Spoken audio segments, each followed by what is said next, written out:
Welcome to the UKRunChat Podcast. This week, I'm joined by comedian, writer, and lifelong runner Paul Tonkinson, and he's also a fellow podcaster. I'd call him running podcast royalty because his podcast's been going a lot longer than ours. So welcome, Paul. Paul's new book, Running Through Sand, follows his attempt to take on the legendary Marathon des Sables, which is a 250-kilometre self-sufficient ultra across the Sahara Desert. But in the book, Paul also navigates the realities of aging as a runner, the inevitable slowing down that comes with it, injury, and perhaps changing identity and how we rely on running. So, Paul, welcome to the podcast. Thanks so much for coming on. It's a pleasure to be here. Fantastic.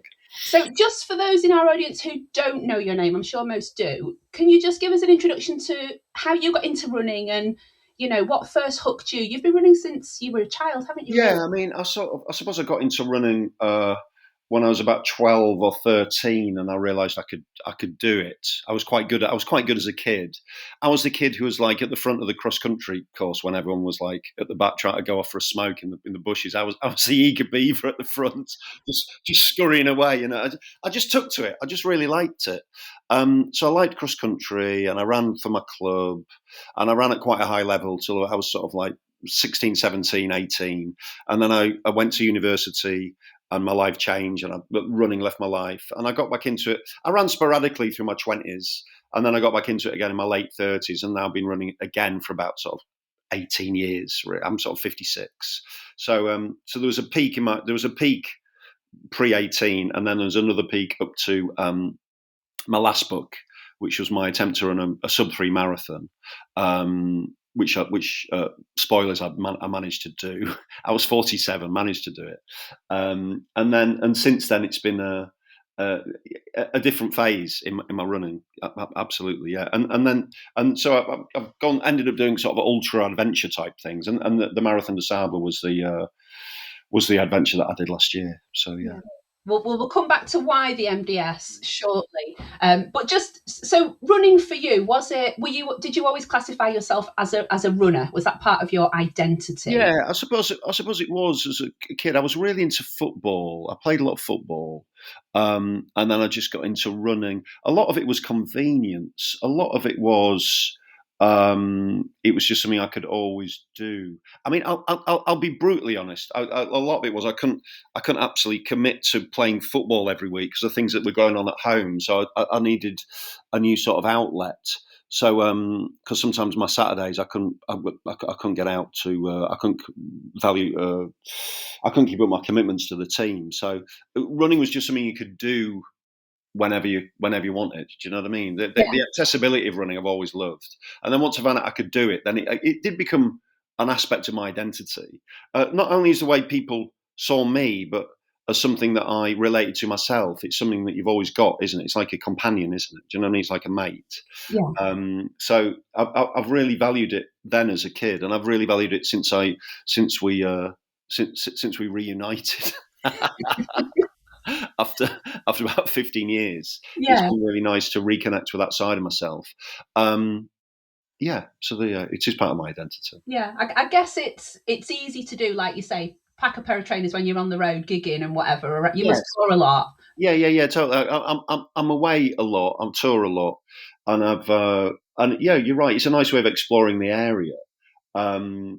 And it just takes the time it takes, doesn't it? There's no gear, there's no swimming costume, there's no bikes, I'm a very simple runner in terms of like, I'm not on Strava. I often don't time my runs. I just like to run I run about an hour. At the moment, I'm running like about an hour, 4 or 5 times a week. I'll just run for an hour, like through the woods. I really like that. Every now and again, I'll try and get fast over something, but mostly it's just running as a kind of meditative sort of experience, really, and just something to like connect with nature and just get that feeling that you get when you're in motion.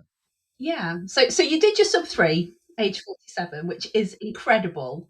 Well, yeah, I suppose so. I mean, it's funny because when you do loads of running when you're a kid, especially, it was everyone ran under 3 hours. All my club mates, 3 hours was a bit. It was a bit embarrassing if you were slower than 3 hours. It's weird how the culture's changed. And And so I always assumed I'd be able to beat 3 hours quite easily. And then, of course, I realised how hard it was. So I had to really train hard for that, and I really enjoyed it. I really enjoyed working hard to get fast over a marathon like that. But it was, it feels like another era now. I just couldn't do it. I couldn't do the training. I couldn't run that fast. I don't want to. I don't want to feel. I don't want to feel that bad for that long. Yeah. What mileage were you peaking at? Interestingly, for that 3 attempts. Yeah, I mean, it's funny running, isn't it? Because the more you do, it's really simple. However much we overthink it, the more you do, the better you get at it. It's very simple. So I was started off, 40 miles a week, then to 50s. There was times when I was doing like 70 to 80 miles a week. It depends when the week starts, doesn't it? Yeah, Because we go from Monday to Sunday, but if you do a big run midweek on a Wednesday, if you go from like Thursday to Wednesday, and you look at that week, that's an 80 week. Do you know what I mean? It's funny, but I was running a lot, and I was running 18 to 22 miles on a Sunday, and doing interval sessions, and I did the proper training that you need to do. Yeah, and did your body handle that training okay? As in it handled it in small doses. I mean, it was a short training period of about 3-4 months. And is my mic working? Yeah. Okay. Sorry. And I got little niggles, and I've got Morton's toe, which I think affects things a little bit. But overall, it held. It just held. But most of my running now is on soft surfaces and quite slow. And again, it holds at that level. But I think if I really ramped up the mileage, I don't know whether it would at the moment. It feels like, I think that's a big part of as you get a little bit older as a runner, is that running becomes, it's an accommodation, isn't it, with your body? It's like it's part of an ongoing negotiation. When you're young, you run as fast as you possibly can, and it's your mind, it's mind versus body, and the mind's driving the body. And when you get older, the body's almost listening to the mind and saying, "Do you know what? Just take it easy, just relax." Because the big motivation for me now when running is not to do anything that stops me being able to continue running, because it's so valuable to me. So I don't hurt myself. I just want to keep it all going, Yeah. So when was there a moment when you noticed yourself getting older and thinking, "Oh, I can't train like I used to"? I can't remember. I think I sort of felt it during the great awfulness, the pandemic.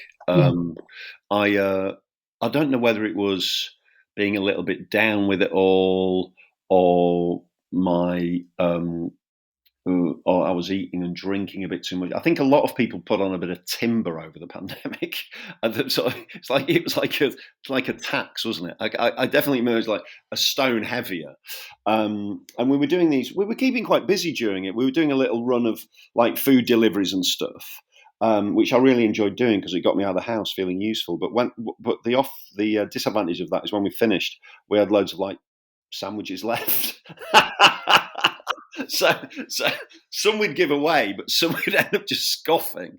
And I started to, my body just felt a bit more cumbersome, and I was starting to wake up and my back hurt, and the walk to the shower got a little bit more comic, just a little bit more, a little bit stiffer. And I think it was during then where I felt, and my calves went a couple of times, and I think calves can be quite a tricky one because they can be quite sort of recurring injury. So I do a lot of calf lifts now, and I wear calf support socks and stuff. And to be fair, they've calmed down the last couple of years. I made a decision about 3 years ago never to do anything that would stop me running the next day. And since then, touch wood, I've been injury free, and it's been great, Yeah. So does that mean you're not competitive like you used to be? I'm definitely not as competitive as I used to be. I mean, I sometimes go down the track a couple of times and try and beat a certain time for on park run or something. Do you know what I mean? Try and get a fast time for. If I'm fit, I can still get around 20 minutes for a park run. But that's hard, But I really enjoy it. There's still the competitive nature still within me, but I don't indulge it as much. And I definitely don't. think of myself as a fast runner. I just think of myself as someone who enjoys running. So that's a bit of a change. I think, but I do enjoy trying to run fast because it carries within it a sort of echo of youth a little bit. It's like changing a previous state, and even though if you're not young and fit, you still catch a glimpse of it. There's something that kind of reconnects to the young you. You know, there's a through line, isn't there? But I think we can all get that whatever level we're at. Do you know that we just wherever we are, just try to sprint at the end of a race or something. It's like there's a playfulness to it that I think is really important. You know. Yeah. So, Do you think aging, because we can become quite focused on ourselves when we're runners, can't we? Especially when we're competing with ourselves and others. Do you think aging strips the ego away from running, or do you think it kind of exposes it a bit? I'm struggling with it at the moment because I'm noticing my body's aging a bit. I'm just wondering whether how are you finding it? Have you run fast previously, or are you just? No, I started running in my 20s, so I kind of missed all that school running. I was one of the ones running away, in the other direction for crossing. Right, yeah. So I've never got to that really fast point, but even now I'm noticing the difference in it. And it's hard, isn't it? It's hard to adjust. But I've done exactly what you did. I'm like, right, I'm going to do an ultra this year. Right. Oh, fantastic. I don't understand why do we do that to ourselves, Paul? Well, do you know what? One of the conclusions from the book is that it's good to do hard things. You know, it's good to do challenges. It's almost you reach a point where, in terms of like career and the ways you define yourself through that, it kind of plays out, doesn't it? You know, it's like I really enjoy stand-up comedy, and I'll do stand-up comedy forever. But I don't define myself through career success. It's just something I enjoy doing, and it's nice to keep challenging. It's so hard to get in comfortable zones, isn't it, as you get older, and sort of zones of complacency and just do the same things all the time. And part of that's good because it means you're getting older and you found out what works for you, and that's part of a pleasurable life. But if you do it too much, you get a bit calcified with it, and it just becomes you feel your life narrowing, don't you? You know. Yeah. So it's nice to do big events like, I went to, because I'm not a natural kind of adventurous can-do personality, really. I like races, I like marathons, but a lot of my life's routine. So for me to go to the Sahara and try and run it, being self-sufficient and carry my own food and all that, it's way out of my comfort zone. I'm not a very practical person. But what it did was it sort of expanded the idea I had about myself, because if you change your environment, then your personality adapts to that environment. I'm only not an adventurous person because I'm not living an adventurous life. Yeah. I mean, there is adventure latent within me, and I'm not a practical person because I don't have to be. But when you're away doing an event like the Marathon de Sable, it's just a series of problems that you navigate, and that's quite nice, And you realise that you are capable of more, and I think that's a nice lesson to have as you get older, that you're just capable of more, and it's good to keep stretching yourself physically. And mentally, do you know what I mean? Just keep nibbling away at the edges, Yeah, you're right. It's easy to write ourselves off, isn't it? And go, I'm just getting old and I can't do that anymore. Yeah. But having said that, I don't see. I'm not one of those people who sees it as a battle. I don't see it as like me versus age. And I know a lot of runners kind of do, and it's like, I'm still going to be really fast. And I totally respect that. And I think there's a lot of luck element. Some runners can just run fast late, and some runners can't. And you've got to find out where you are on that spectrum. But I see getting older and running as a real privilege, to just run for a long, to think that you can run for decades is incredible, isn't it? And ultras is a bit of it's a different mindset. It took me a while to work it out, and obviously I'm still working out because I've only done one. The other one I dropped out of, so my record's not great. It's currently 50-50. And it's like a kind of traveling mindset. It's like it's definitely didn't feel like a race thing. It felt more like before I did Marathon de Sable, people said it was like 75% in your mind and 25% physical, and I didn't really understand that, or I wondered whether it was true or not. But now I've done it, I kind of realise that it is. It's like it's a mental. It really is a mental battle, and as long as you've got your motivation right and your head's right, then you're going to have a good time, you know. Yeah. So why did you choose the Marathon des Sables then? I mean, a big part of it was because it was part of the pitch for the book. so we're there. I was there with this guy in the publisher, bless him, and there's a formula in writing, isn't it, about running, where you tend to go from the marathon to longer distances, and these formulas exist. And you resist them at your peril, you know. So we were thinking of we need an event, go longer. And I just kind of threw it out because I'd heard about it and talked about it with other runners. And you could tell he liked it. He really liked the idea of me in the desert. and so that became like a sort of mini theme of the book, just the sort of chats with the publisher about, am I going to do it? We really want you to do it. I don't know whether I want to do it. I'm training for it now. I've had an accident. This year we're going to do it. So it became a bit of a drama. The book itself became a bit of an ultra. Because, people chatted to me about the Marathon des Sables, and a lot of it was, it's going to be, one of the best experiences of your life. It's really going to change you. And it's easy to be sniffy about stuff like that. But having done it, I really think it was a very big experience in my life. And I think I think you don't have to be crazily fit to do it. I think it's achievable to a lot of people. And I think a lot of people would really enjoy it if they did it. Yeah. Well, there's a lot of mythology around that race, isn't there? It's a big deal. Was it that appealed, or was it the physical challenge for you? I think it was. I think the mythology was obviously part of it. I mean, it's described as the toughest foot race on earth, and it obviously isn't. It's not to say it's happy. You say that, and ultras like, oh, you do the spine or do the 100. The truth is, the organisers pitch it at a really nice level. They want to really test you, but they want you to finish. And out of 1,000 finishers, maybe about 100 dropped out. So it's not high, but it's not nothing. So it's obviously challenging. It's a long way from easy, but it's not impossible.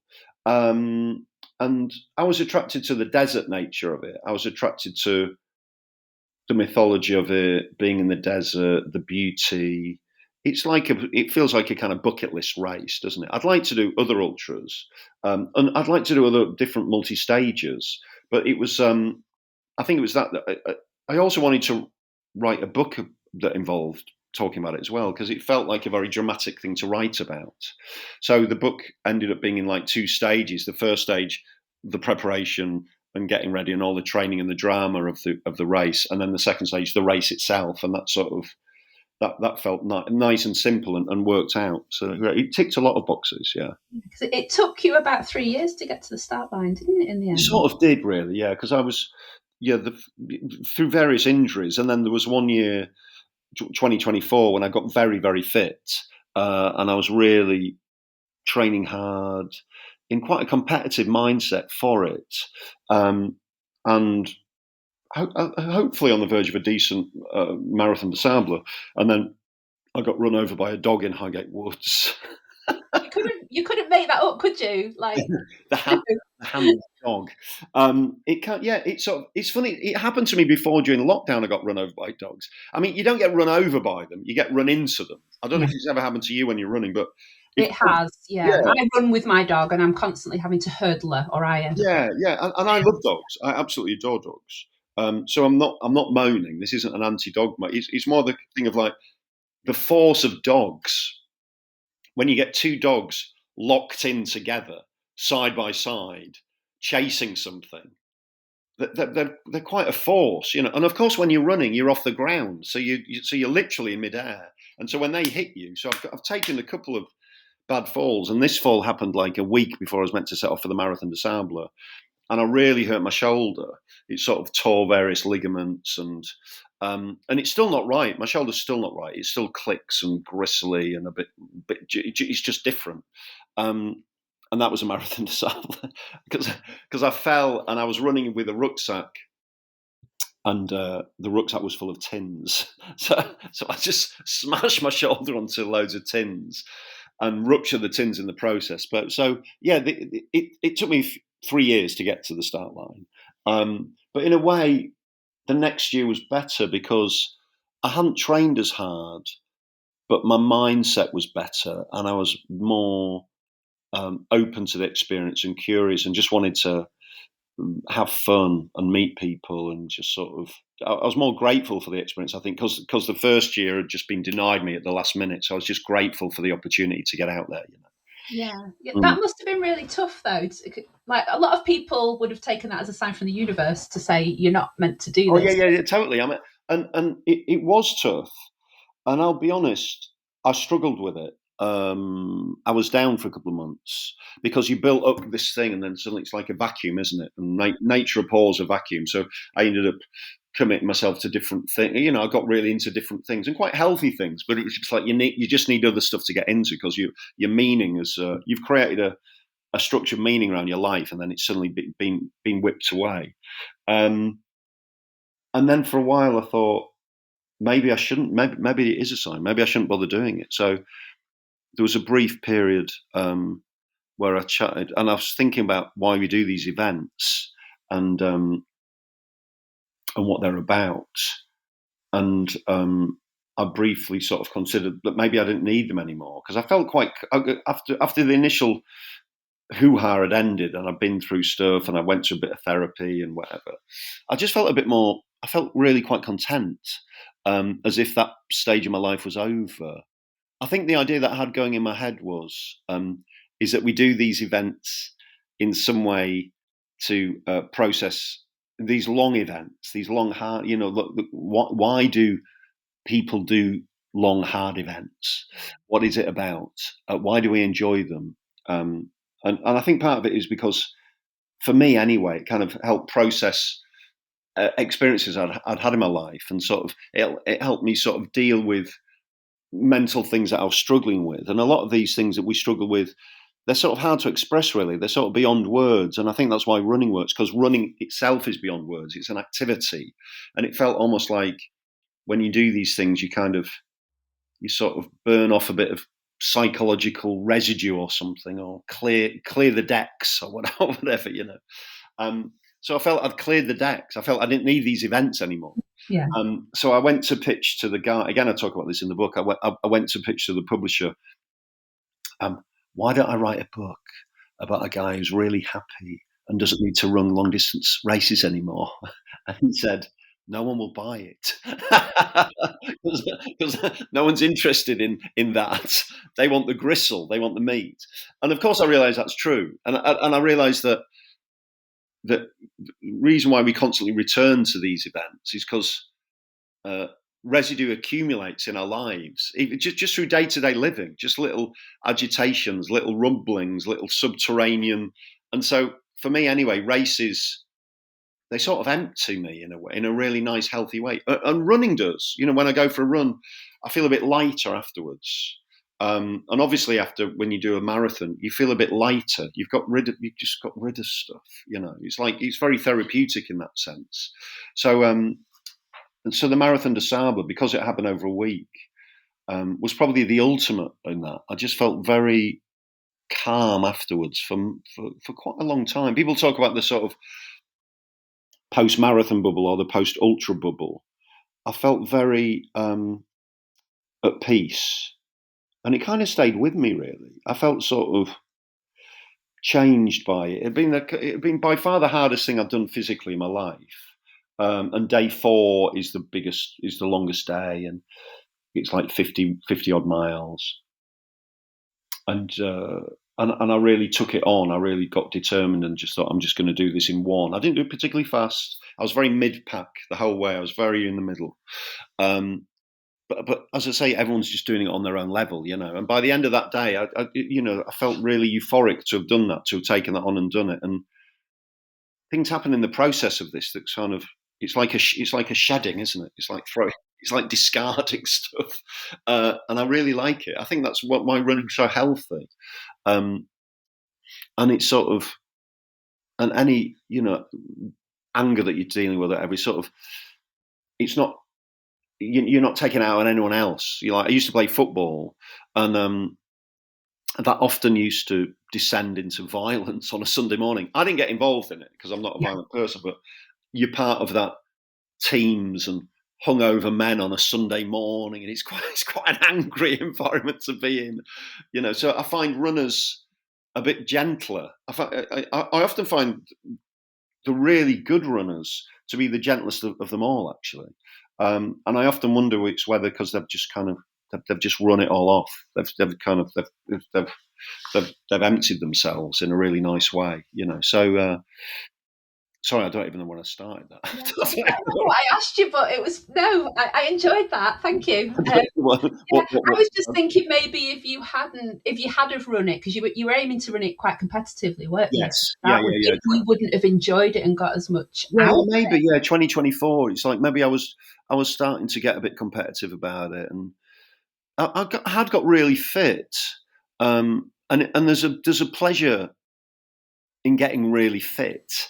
I was doing like 80 mile a week.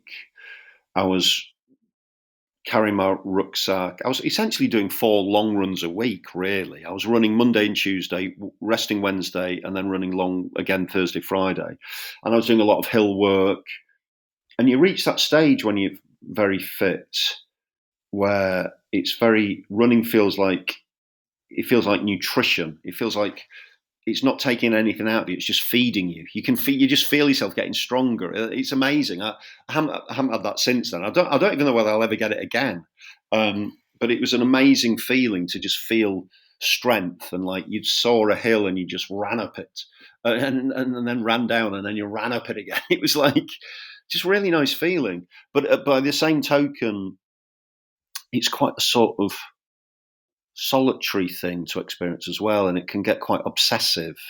And I don't know how healthy that is for me to be. And I think running's better when I take it a bit gentler. So I think you're right. I think if I'd gone there the first year when I was really fit, I might not have got as much out of it. Yeah. I might not have been as open to people, because the second time I went, I was slower. I did it, but I was very open. I was chatting to people. I was also taking notes. I mean, the first year I was doing it, I was meant to be going there to do a book, but I didn't want to take my phone because of the weight. I was getting really obsessive about weight, and I'm definitely not taking any phone because I'll need a charger, and I don't want to charge my phone. And I'm meant to be writing a book about it. I'm not taking any recording equipment. My publisher's like, "What are you doing? What are you doing? You have to take it." And I'm not. I'm doing the race, and that's it. So I've lost my sort of mind a little bit with it. And as I say, the second year was a bit more just grown up and just a bit more relaxed. Yeah. Yeah. So you mentioned earlier that you DNF'd an ultra before you did the marathon. Yeah. That was the race to the Stones, which is a great race. Which ultra are you doing? I'm doing the lap. What is that? Lake Windermere. So that's all around the lake. I have done Race to the Stones though. Right. Okay, cool. Right. Okay. I did Race to the Stones. I think it was 2023, and it was my first ultra, trying to get ready to do ultras. And what I did for that was not much training at all. and I was, running's constantly humbling you, isn't it? So it was a very humbling experience. And I did a bit of training, and I just assumed that I'd be able to just do 2 days, no problem. And I sort of had the absurd notion that I'd be fitter the second day than I was the first. In some way, the first day would train me up for the second. And ironically, when I did the Marathon de Sable, I felt stronger on the third day than I did on days 1 and 2. So I think there is something about long stages where your body gets used to it. But I think a 2-day thing wasn't going to happen. Well, it wasn't going to happen because the first day I basically pulled out and rang my wife, and she came and picked me up, and it was such a relief. I set off too fast. I made all the mistakes. I set off too fast. I fell in with a few guys who felt like really hardy ultra runners, and we ran in tandem together till about 20, 30 kilometers. I didn't have enough water. It got really hot. I overheated. I got dehydrated. I just completely fell off, I completely just went. I needed a little bit of medical attention, not much. I just needed to be checked out. I was one of those people in the tent. I just needed some sort of reassurance, starting to feel a bit dizzy. And then I was walking, I had 10 miles to go, and I was walking the last 10 miles, and people were overtaking me, who were just out for a walk. never mind competitors, just people strolling. And they'd look at me, who's this guy? I'm wearing a number at the side. And this guy offered me a segment of orange.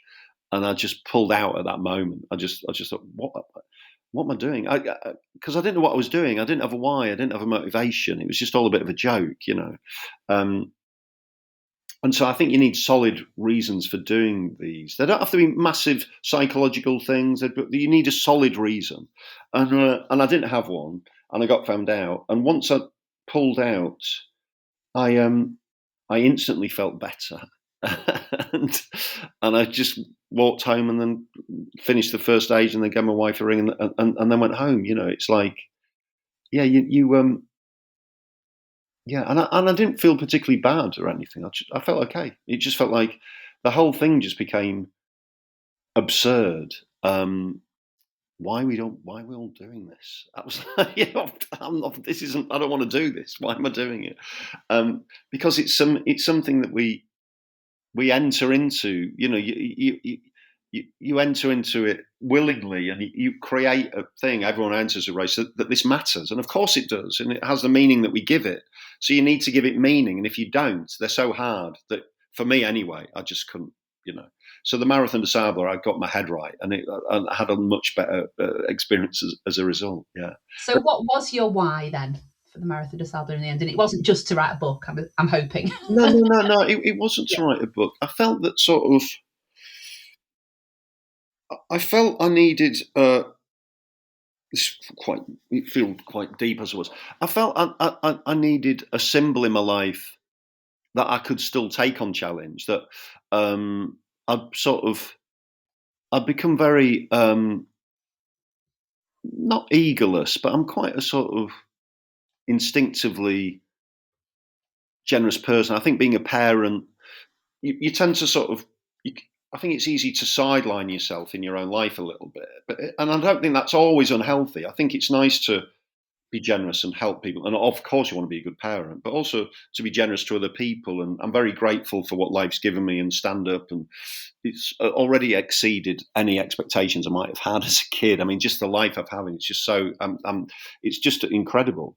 And so I think I needed some sort of symbol to myself that I could still rise to a challenge and do it for myself. It was quite selfish in a way. It was just like, I'm proving to myself that I can do this hard thing, and doing that is going to be really valuable, and it's going to show me a little bit that there's life in the old dog yet, and it's worth rousing that old dog to do things, not just to just shuffle around, being really mellow and really, whatever. It's just not. It's nice to do challenges. I needed a symbol that I could achieve a hard thing, So that was a big thing for me, just to prove to myself that I still had a bit of fight in me, after the DNF and whatever. And I did, and it was good. I really enjoyed it. It was really sort of like the real meat of the Marathon des Sables is day 4, is the hardest day. And when you finish that, I don't know how other runners feel when they finish a really hard thing. I do feel quite bullish. I feel quite, it does feel quite, I think ultimately you feel really relaxed and really connected to other people and all that kind of thing. But there's an initial spike of the first sort of hour, 2 hours or something, where I feel quite, I just feel quite tough, I feel quite kind of. Do you get that at all? I get that totally. Yeah, you feel like really proud of yourself, like I've just done that. Yes. Yeah, totally. And I think I'm a bit shy about embracing that, but you feel like, I think, you feel a bit full of yourself and a bit kind of ego, and like you I describe it in the book as that you want to go to on a stag weekend to Las Vegas with Tyson Fury. It's that kind of that sort of feeling, that kind of appetites, and I want to. I don't know. You've risen to a challenge, and there's a real sort of animalistic joy in that. So I sort of wanted to experience that again, because you don't get to experience it much in life. Because of course, as you get older in careers and stuff, the natural cycle is for young people to come through, and that's perfectly natural and has to happen, and is fantastic. And so your career tends to sort of plateau. Some people can rise exponentially, and good luck to them. But most people experience some kind of plateau. And so it's nice to have an arena completely unrelated to everyone else, because it's not like I'm beating anyone. It's not like I'm engaging it competitively with anyone other than myself. It's a very personal experience, but it's still nice to have that, to feel that joy, that feeling of like, yeah, I've done that. It's just a nice thing to carry with you. It was hard, and I did it. And I looked it in the eye, and I had an honest effort. I could have easily pulled out, and I didn't. I kept. So that in itself is a nice feeling, and accessible to all. Do you know what I mean? Which is such the beautiful thing about it, isn't it? It's like you go to London Marathon. I went as a spectator recently, and I was at the 23-mile point of the London Marathon and watching all the agony of it, and some people cramping and some walking and some just really locked in, and everyone's having their own experience, and everyone's that kind of triumph is available to everyone on every level, on every time scale. And that's a great thing about running, isn't it? The sort of the pure democracy of it, Yeah. So I think that's what it gave me. That's why I wanted to do it. Yeah. Yeah. So what was the reality of the desert like? Did it meet your expectations? Yeah, it was amazing. I mean, it was so. I was worried about I was a little bit worried about the space initially, because I used to see loads of photography, and it would be like just a solitary runner on top of a dune and no one else around. And I found that, am I going to get a bit freaked out by it? But the reality is, there's a lot of people around. Every now and again, you find yourself in the middle of this incredible desert panorama, and it's completely gorgeous, and that sense of space is a different beauty to the kind you get in woods, because I like running through woods really, and I like sort of, you're surrounded by trees and shrubs, etc. And I really love that. And I like running on the moors. I like running in North Yorkshire moors, and there you get a sense of the space, and it's more stark. There's a barren nature to it. And the desert's ever changing, so some bits are sort of almost gravelly, and some are like dry waddies, like riverbeds, and there's a bit of greenery around, and then some of it's just like a long desert flat. And so it's constantly changing, and you're just drenched in beauty for a week.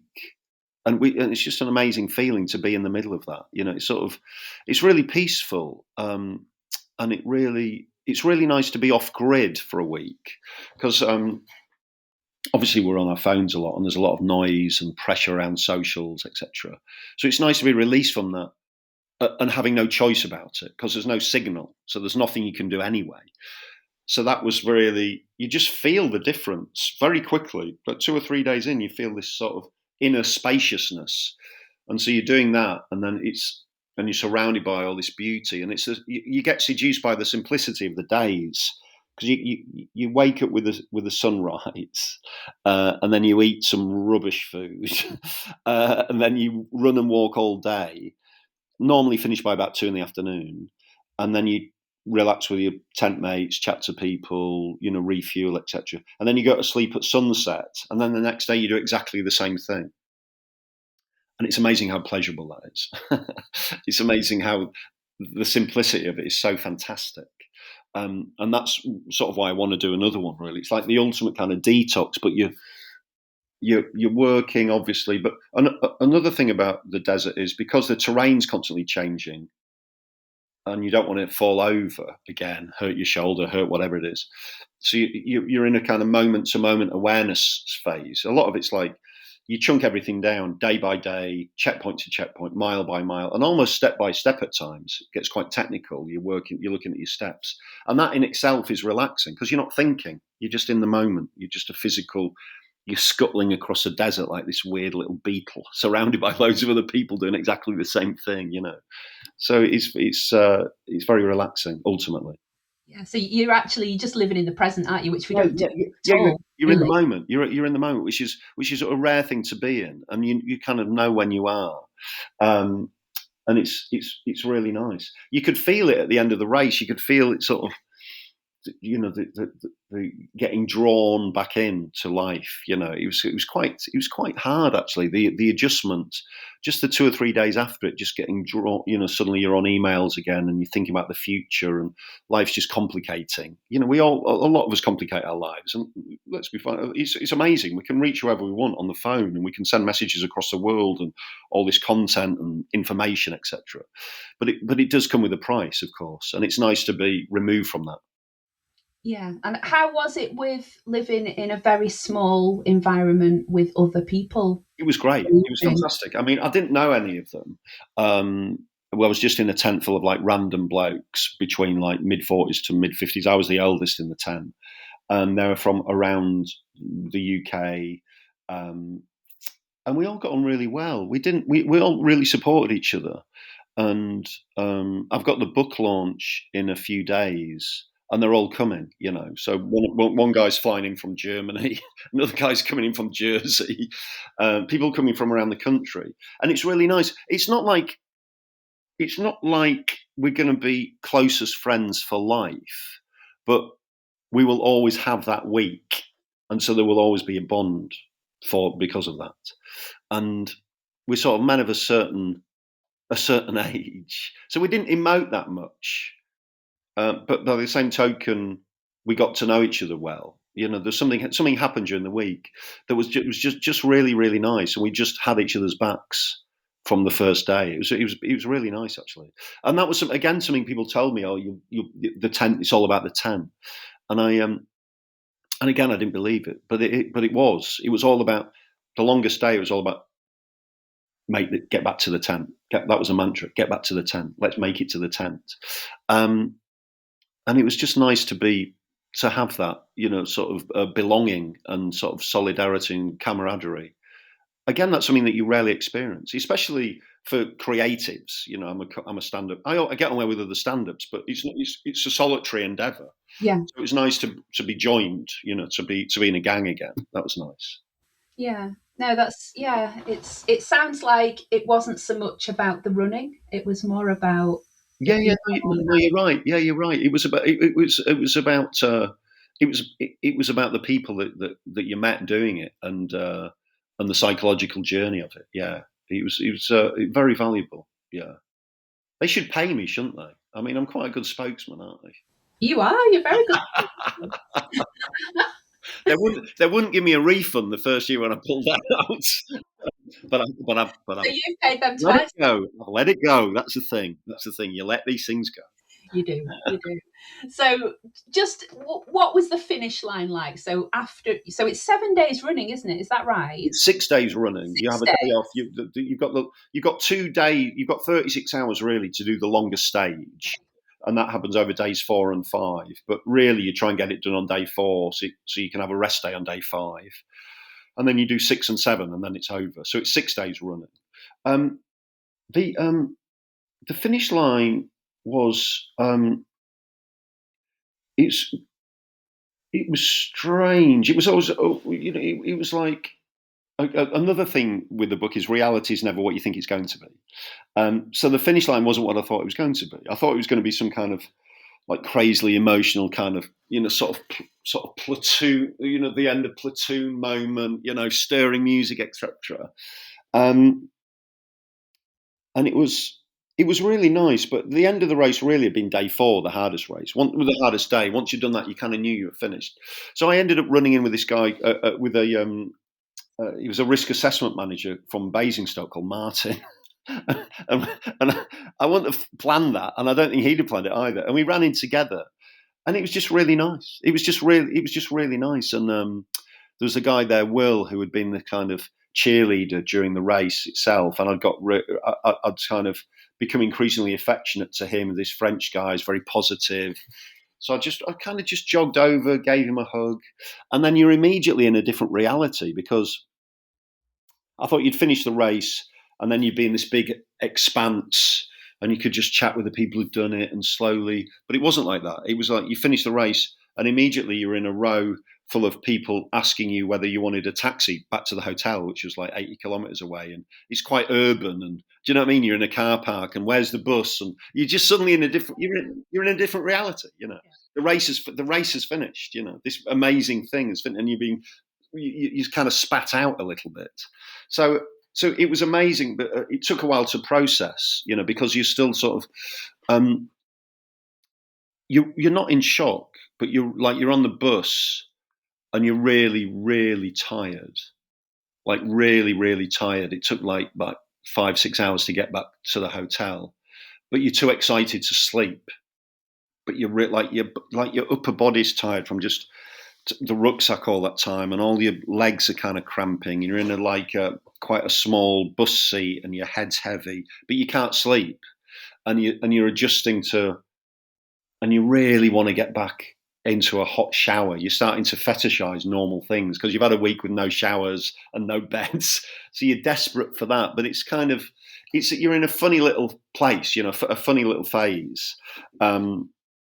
And then, you know, a few days later, I was lucky enough to have some friends who've got a chalet in the Alps, and I went to chill out there. And that was when I really relaxed and let it all go. And then writing the book, you get to revisit it again, which is really nice because you get to revisit the experience and write about your tent mates and all the, you know, all the good stuff.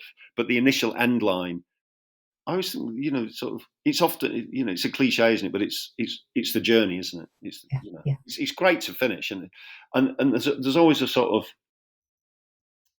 elusiveness about finishes, isn't there? There's always a thing like it's never going. When is this? Is it ever going to happen? It's like it's something that's going to get pulled away from you right at the last minute, you know. But the last day, you sort of, you know, you can do it. Really, it's 20 kilometers. It's the shortest phase, and you kind of know it's only got one checkpoint. You kind of know you can do it by the time. It's like a run to the bus almost. The last day, to be honest, yeah. Yeah, it sounds like it's had a huge impact on you. Yeah, it has. Yeah. How has it changed you as a runner then? Would you say now? What's different now? I suppose it's just relaxed me. It's just relaxed me even more, made me even less competitive, really. Just, you know, we're doing the coast to coast in a few weeks with a podcast, me and Rob, and I'm really looking forward to that. I'm looking forward to sort of running as an adventure as opposed to competition, you know, running as a sort of psychological, sort of spiritual experience as opposed to a race. I'm going to do an autumn marathon, and maybe I might try and do a fast one. We'll see how I feel, but I'm just really grateful to run, and it gave me a bit of confidence as well about being able to run long distances without much training, which is very dangerous state. You're a regular runner, though, aren't you? Yeah, I am a regular runner. I mean, I run 4 to 5 times a week, every week, all the time. So then you don't need to ramp it up for too long to find your legs for something longer. So I suppose it gave me a bit more confidence and just made me appreciate it more. Yeah. So are you running coast to coast then and recording podcasts as you go? Yeah, the idea. Yeah. So we'll come up with a lot of content. We won't be recording all the time.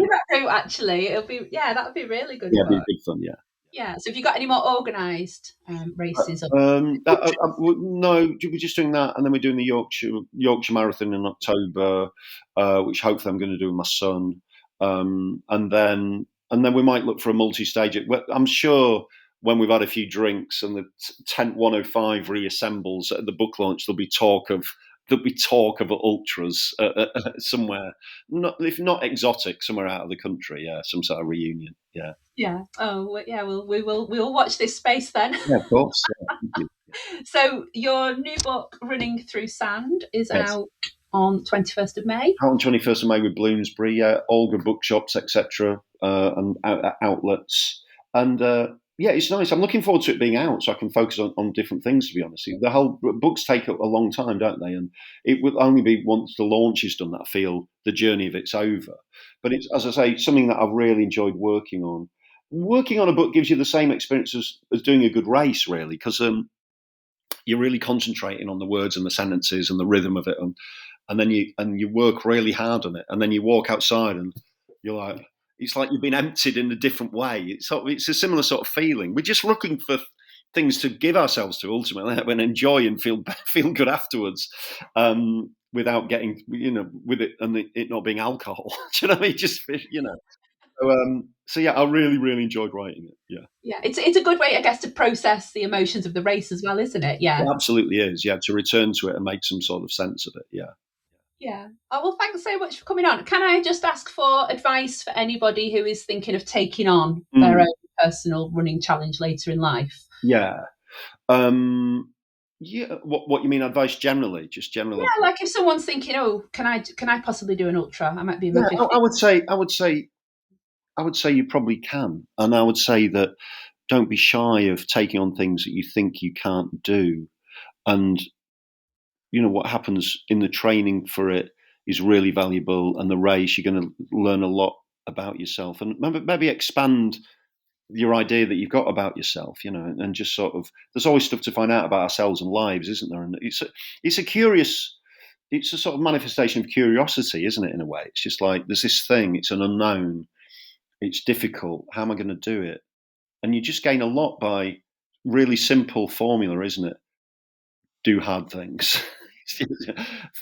Put something hard in the diary, do what you need to do it, and then do it. It's just nice. Just very simple. Yeah. It sounds so simple when you put it like that. Yeah. And of course, above and beyond, soft surfaces, look after yourself, decent pair of trainers, don't overdo it, never do anything one day that means you won't be able to run the next day or in 2 days' time, and all that kind of thing. Do you know what I mean? Just go easy on yourself whilst training as hard as you can, but just take it easy, because as you age, the body does change. So, you have to respect that. Yeah. Oh, well, thank you, Paul. It's been an absolute pleasure. Yeah, it's been lovely chatting to you, and all the best with Coast to Coast. That'll be a really good adventure. Yeah, it'd be good fun. Thank you. Thanks, Omni. Yes. Well, you can find Paul's book now wherever books are sold. You can also hear him on the Running Commentary podcast, and we'll put all the links in the show notes. Thank you, as always, for listening to the UK Run Chat podcast.